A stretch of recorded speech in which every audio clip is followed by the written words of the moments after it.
Thank you, girls. Thank you so much. You can sit now.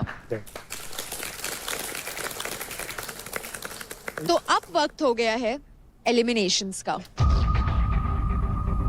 जो players इस हफ्ते किल zone में हैं, वो है मुंबई स्ट्राइकर्स की काजल, दिल्ली डोमिनेटर्स की निशा मिश्रा, हरियाणा बुल्स से आशिका, हरियाणा बुल्स से महक, दिल्ली डोमिनेटर्स से देवकरण, हरियाणा बुल्स से भाविश, दिल्ली डोमिनेटर्स से रौनक एंड यूपी दबंग से Shiva. Bhavish, I am surprise, तुम कैसे आ गए किल जोन में? अंकुल ने इसके कारण डाला है बिकॉज मेरे को बड़ा भाई मानता है, तो उसका रीजन यही था कि मेरे को और इंजरी ना हो जाए, तो सेम गोज फॉर देव, तो इसीलिए। बट आई एम सरप्राइज, मैंने देखा निखिल ने भी भाविश को ही वोट किया भाई। यस, कईयों ने इंजरी का सहारा भी लिया है, तो फिर स्ट्रेटेजी थी ये रुबीना जी। अभी तक तो आप एक झूठ बोल रहे थे, ये तो टूट गए। टूट गए क्या? उन्होंने आपस में बातचीत कर रखी है, आप दिक्कत क्यों ले रहे हो? उनकी आपस की बातचीत है। Bhavish, do you agree with all this? No grudges, वो उसका कॉल था। अगर मैं उसकी जगह होता तो मैं नहीं करता कभी भी, फॉर श्योर, उसको भी पता है। तो क्योंकि हम फिनाले वीक में एंटर कर रहे हैं, आज यहां होगा एक ट्विस्ट। जिस तरह से हमने आपको बैटल ग्राउंड हाउस में मौका दिया था अनडिजर्विंग कंटेस्टेंट को किल जोन में डालने का, वैसे ही आज आप सभी को मौका दे रहे हैं। जो लोग किल जोन में हैं, उन्हीं में से एक लड़का और एक लड़की को बैटल ग्राउंड से एलिमिनेट कर देने का। वाओ। तो अब आप लोग एक एक करके वो बताएं कि आप किस लड़के और लड़की को बैटल ग्राउंड से एलिमिनेट करना चाहते हैं और क्यों। सबसे पहले आशिका। लड़कों में देव, ओके। लड़कियों में रौनक। ओके, चलिए। भाविश? देव और काजल। देव और काजल, ठीक है। महक? देव और काजल। ओके। निखिल? देव और रौनक। देव और रौनक। देव और रौनक। देव और रौनक। नेक्स्ट राजा जी। राजा भाई अपने फैसले लेने हैं। हाँ, वो उधर मत देखो, आप टीम की तरफ क्या देख रहे हो? राजा जी, यहाँ भावुक नहीं होना है, यहाँ आपको ये देखना है कि इस शो के लायक कौन नहीं है, बस। यहाँ पे सब कोई सेफ खेल रहा है, तो मैं भी सेफ ही खेलूंगा। सेफ खेल रहे? आप सेफ नहीं खेलेंगे, क्यों खेलेंगे सेफ? मेरे एक सही डिसीजन से कोई फर्क नहीं पड़ता है। पड़ेगा। आप देखिए, हर एक कंटेस्टेंट का मत, वोट यहाँ बहुत इंपॉर्टेंट है। देव और रौनक। देव और रौनक, चलिए। Kajal and Bhavish. Dev and Kajal. Kajal and Bhavish. Kajal and Bhavish. Raunak and Bhavish. Dev और रौनक। रौनक, आपको बहुत सारे लोगों ने वोट किया है, क्या आप उसके बारे में कुछ कहना चाहेंगी? मैं यही कहना चाहूंगी कि मैंने इस शो को एक शो की तरह नहीं, मैंने इसको एक, जैसे मैं कंपटीशन में जाती हूँ बाहर अपना 100% डालती हूँ, मैंने अपना फिजिकली मेंटली हर तरीके से 100% दिया है। मानती हूँ मेरे इस घर में सबके साथ लड़ाई झगड़े हुए हैं, नोक झोंक हुई है,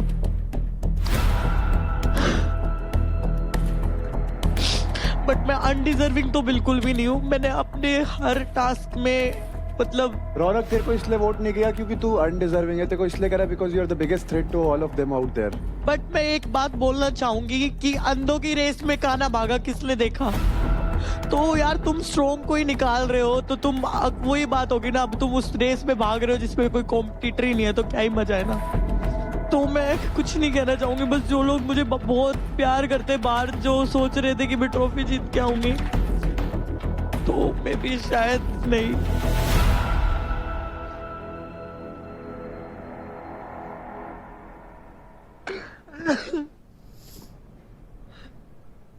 काजल, आपके लिए भी बहुत सारे वोट्स आए हैं, क्या आप कुछ कहना चाहेंगी?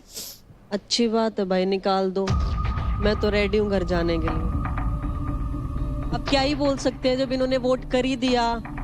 अगर मैं अनडिजर्विंग होती तो मेरे को ये शो बुलाता ही नहीं। बट काजल, अभी तुमने बोला ठीक है मैं घर चली जाती हूँ, मैंने तुम्हें अपने टॉप रिप्लेसमेंट में लेकर आई हूँ, रेखा। I lost a gem and I thought that I have got one another gem. Ma'am पर यहाँ पे हर दिन मेरे को एक ही चीज के लिए बोला जाता है कि तू अनडिजर्विंग है, तू खैरात में आई है, तेरे को किसी और के क्रेडिट मिले, ये मिला है, वो मिला है। उससे क्या फर्क पड़ता है? बोलने वाले तो बहुत बोलते हैं यार, कितने लोगों को कितना कुछ बोला गया है। नहीं मैम, फिर भी मैं इनको किसी को बोलने ही नहीं देती, इनकी बोलती नहीं निकलती मेरे सामने।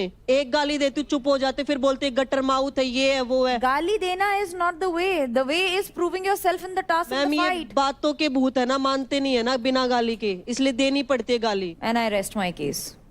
बिफोर वी गो आगे, first of all Raunak, you don't deserve to cry. तूने यहाँ अच्छे को रुलाया है। यहाँ ऐसा कोई नहीं है जो तेरे को 1-on-1 आके बोले कि मैं तेरे को हराऊंगा। तू चैंपियन है, तू क्यों रो रही है? मत रो। And Kajal, this is the यहाँ लोग हैं जो कह रहे हैं कि भाई हम जाने को रेडी है घर। इसको पहले हफ्ते में निकाल रहे थे। Difference is very clear. उनसे पूछा गया अनडिजर्विंग कौन है, उन्होंने थ्रेट टारगेट करा। रौनक, कितने फाइट क्लब्स करे तूने? 4 फाइट क्लब। और कितने जीती है? चारों। देयर द आंसर भाई। ये जो तेरे को अनडिजर्विंग बोल रहे हैं उनसे एक बार पूछियो कि आप कितने फाइट क्लब्स जीते। देवकरण, आपको भी कई सारे वोट्स मिले, क्या आपके लिए वो एक्सपेक्टेड था? हाँ, इंजरी जब मेरी हुई थी तो मेरे को एक्सपेक्टेशंस थी इन लोगों से कि मेरे को वोट आएंगे, और इनका गैंगअप वैसे भी मेरे हमेशा काम ही आता है, मेरे को फायदा ही देके जाता है। इस बार भी फायदा दे दिया, मेरी रिकवरी हो जाएगी, घर चला जाऊंगा। तो इतना बुरा लगा नहीं, क्योंकि सपने बहुत बड़े देखे हैं। अब इस बात का बुरा मान लिया तो फिर मंजिल बुरा मान जाएगी, तो कोई दिक्कत नहीं है। बातों का तो शेर है। भाविश, आपको भी कई सारे वोट्स आए, क्या आपके लिए एक्सपेक्टेड था? नहीं था, क्योंकि मेरे को लगता नहीं है कि मैं अनडिजर्विंग हूँ। जो 100 में से 100 स्कोर ले गया था पहला टास्क, उससे जीता हूँ। और जो सबको अपना, जिसको सब कॉम्पिटिटर मांगते हैं, तो उसको भी हरा के आया हूँ इस इंजरी में। तो I don't think so. Raja, vote करने के टाइम पे आप काफी कंफ्यूज थे, लेकिन अंततः आपने भी रौनक का ही नाम लिया, ऐसा क्यों? क्योंकि यहाँ पे मेरी टीम से काजल भी थी, सबने अधिकतम इसको ही वोट किया था, तो मैं इसको सेव करने के चक्कर में एक अच्छे खिलाड़ी को किल जोन में थी, उसको नाम लिया मैं। राजा जी, भेड़ चाल मत चलिए प्लीज, आप, मुझे आपसे उम्मीद नहीं है। मैं लेना ही नहीं चाहता था। लेना नहीं चाहते तो बोल देते ना सीधा, क्यों लिया आपने? मैं आपको भेड़ चाल में नहीं देखती हूँ, आपको पता है ना। मैं वैसे ही बनते जा रहा हूँ ना मैम, इसीलिए तो। क्यों बन रहे हैं आप? माहौल ही वैसा ही है। माहौल वैसा नहीं है, वैसे ही है मैं। बिल्कुल नहीं है, कंपटीशन से भरा माहौल है। यहाँ हर एक को इंसान उभर कर आ रहा है। आपने अभी प्रूव किया, आपने अभी ये फाइट क्लब जीता है। प्लीज आप ये सोच हटाइए। अब आपसे सीधा स्पष्ट प्रश्न पूछूंगा। परफॉर्मेंस आपने देखी, आप घर में रहे हो, लड़कियों में सबसे पुअर परफॉर्मर कौन है? एंड उसका नॉट जस्ट मतलब होता है अनडिजर्विंग। अब बताइए। काजल। और लड़कों में? लड़कों में देव। ओके। पर मैंने आज तक जितने भी टास्क किए ना, बहुत अच्छे किए। मैंने ना कभी गिव अप किया है, ना मैं पुअर देखो परफॉर्मर काजल, नहीं हूँ बिल्कुल भी। मैं बोलता नहीं हूँ किसी के बीच में ना ऐसे, पर भाई देखो, ये जो आप बोलते हो ना, घर जाना है, छोटी छोटी चीजें ऐसे, शो वालों के पास ना 50 ऑप्शन होंगे।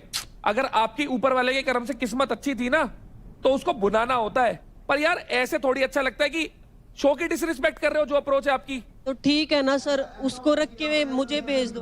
आपको इतना अच्छी बात समझाई और आपने एक बात बोली, वो भी ये बोली कि इसको रख लो, मेरे को भेज दो। तो सर मेरे को बार बार बोलते कि मैं परफॉर्म नहीं करती। कौन सा टास्क मैंने परफॉर्म नहीं करा? We are talking about the attitude darling, attitude. Attitude की बात हो रही है। शो में लोगों ने अपना खून पसीना, अपनी हड्डी पसली सब दिया है। इतनी अच्छी बात समझाई इन्होंने। रजत भाई ने बोला कि 50-60 एक लोगों काम के करते हैं, बीच में से। अभिषेक भाई रोकते हैं। बढ़िया सुनी आपकी, बहुत बढ़िया लगी बातें, किसी ना किसी को, हमें तो लगी नहीं।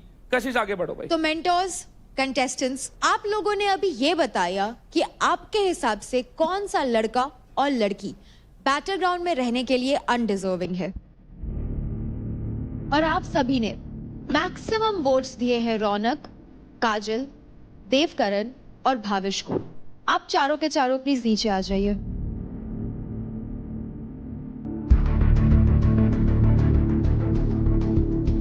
देव, आपके खिलाफ आए हैं टोटल 10 वोट्स। रौनक, आपके खिलाफ आए हैं 8 वोट्स। काजल, आपके खिलाफ आए हैं 6 वोट्स। और भाविश, आपके खिलाफ आए हैं 4 वोट्स। तो आप सभी को ये तो पता लग गया होगा कि कौन इनमें से आपको घर भेजना चाहता है। एग्जैक्टली यही हमारा इंटेंशन था।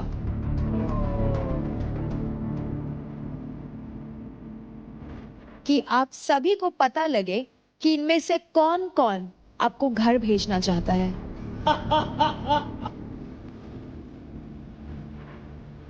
ताकि आप सभी के दिमाग में जो भी भ्रम है दोस्ती यारी रिलेशंस को लेकर वो सब टूट जाए। एलिमिनेशन तो आज भी होगा और जो आज बैटल ग्राउंड से एलिमिनेट होने वाले हैं वो हैं due to medical reasons Devkaran.